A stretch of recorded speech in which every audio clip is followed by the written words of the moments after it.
Each year, nearly 800,000 Americans will have a heart attack, and about half of those are fatal. Lindsey Buckingham shares the story of a man who not only survived his heart attack, but also met the rescuers who saved his life.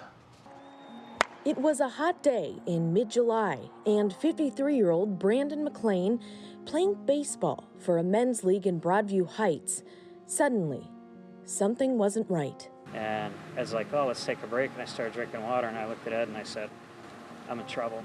When you feel like someone's standing on your chest and it doesn't stop, it wasn't going away. Brandan and his 16-year-old son, Jonah, made their way back to the car. On the way, a thought crossed his mind. I thought I was gonna die. Not wanting to scare him, Brandan sent Jonah home. You know, you don't wanna die, period, but you definitely don't wanna die in front of your kid. But at the same time, you wanna make sure the last thing you say is, I love you. His pain intensifying, an ambulance showed up. In it, 3 Broadview Heights firefighter EMTs, Chase Reagan, Jason Martin, and Brian Dunlap. Well, we knew we were responding to a call for a male who is having chest pains. It's a common call, we get that often.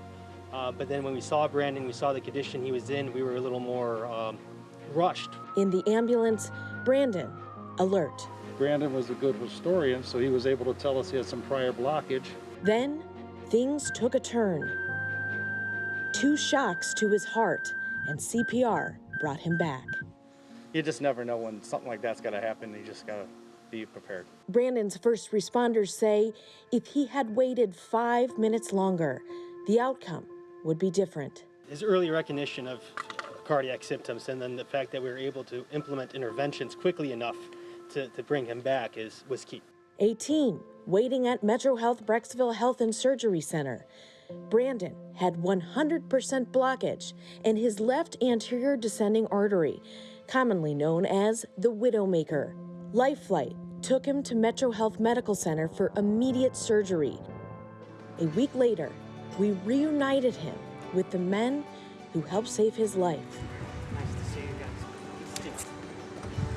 Good to see you, Stan.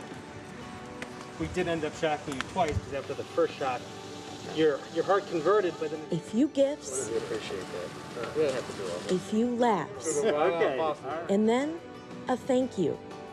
The most important one he'll ever say. See, and I just really wanted to Yeah, thank appreciate you it. guys. No, thank you. I appreciate Thank it. you guys for everything. Glad you're back with your family. That's great. You're my heroes. Heroes of Broadview Heights. Thanks for everything you guys do, and keep up the good work, man. If they ever need anything, I'm right down the street. I'd do anything for them. Lindsey Buckingham, 3 News. Well, and Brandon tells us he is feeling great. More surgery may be in his future, but for now, he says he's soaking up every moment with his wife and 2 children. Brandon, we're glad you are doing well and glad you got to meet those guys who saved your life.